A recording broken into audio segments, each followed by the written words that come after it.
यह है लौह पुरुष, आपका अपना देववंशी मालवीय लोहार समाज का न्यूज चैनल। अपनों से अपनी बात हट, कदम आपके साथ।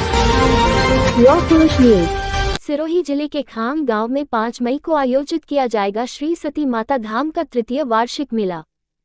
सिरोही जिले की रेउदर तहसील के गांव खांग में श्री देववंशीय मालवीय लोहार समाज सती माता परिवार यानी कि गांव खांग, बासन, दतानी, राजोडा, असावा तथा रेउदर के परमार परिवार की तरफ से सती माता सोपू देवी के सती माता जी धाम खांग का तृतीय वार्षिक मेला महोत्सव वैशाख सुदी अष्टमी विक्रम संवत 2082 सोमवार 5 मई 2025 को आयोजित किया जाएगा। मेला व्यवस्थापक कमेटी के संरक्षक श्री धनाराम जी मालवीय ने बताया कि सती माता धाम के तृतीय वार्षिक मेले का शुभारंभ सोमवार 5 मई की प्रातः 5:30 बजे यज्ञ हवन के साथ होगा।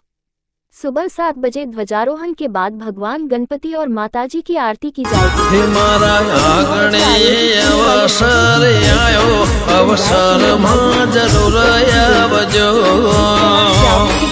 बोली जाएगी और सौने आलो आमंत्रण याजे अवसर में जरूर आवजो।